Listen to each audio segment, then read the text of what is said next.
The prophecy in you. O Egypt, Egypt, of your religion nothing will remain but an empty tale, which your own children in time to come will not believe. Nothing will be left but graven words, and only the stones will tell of your piety. And in that day men will be weary of life, and they will cease to think the universe worthy of reverent wonder and of worship.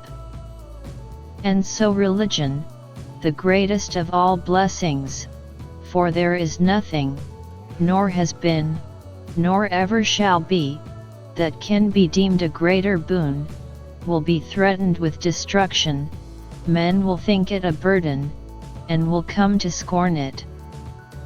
They will no longer love this world around us, this incomparable work of God, this glorious structure which He has built, this sum of good made up of things of many diverse forms, this instrument whereby the will of God operates in that which He has made, ungrudgingly favoring man's welfare, this combination and accumulation of all the manifold things that can call forth the veneration, praise, and love of the beholder.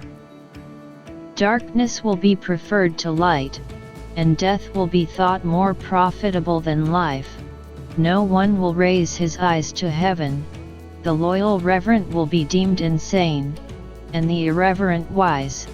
The madman will be thought a brave man, and the wicked will be esteemed as good.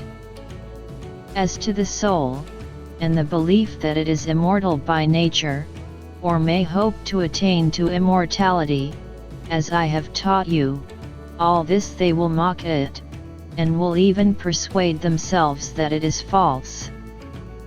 No word of reverence or piety, no utterance worthy of heaven and of the gods of heaven, will be heard or believed. And so the gods will depart from mankind, a grievous thing, and only evil angels will remain, who will mingle with men, and drive the poor wretches by main force into all manner of reckless crime, into wars, and robberies, and frauds, and all things hostile to the nature of the soul.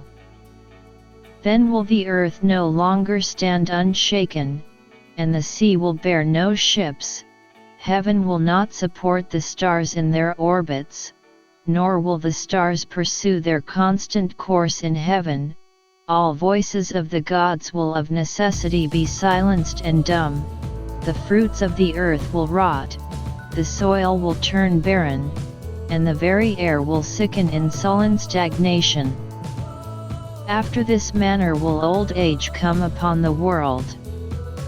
Religion will be no more, all things will be disordered and awry, all good will disappear. But when all this has befallen, then the Master and Father, God, the first before all, the Maker of that God who first came into being, will look on that which has come to pass, and will stay the disorder by the counter-working of His will, which is the good. He will call back to the right path those who have gone astray, He will cleanse the world from evil, now washing it away with water floods, now burning it out with fiercest fire, or again expelling it by war and pestilence. And thus He will bring back His world to its former aspect, so that the cosmos will once more be deemed worthy of worship and wondering reverence, and God, the Maker and Restorer of the mighty fabric, will be adored by the men of that day with unceasing hymns of praise and blessing. Such is the new birth of the cosmos. It is a making again of all things good, a holy and awe-striking restoration of all nature, and it is wrought in the process of time by the eternal will of God. For God's will has no beginning, it is ever the same, and as it now is, even so it has ever been, without beginning. For it is the very being of God to purpose good.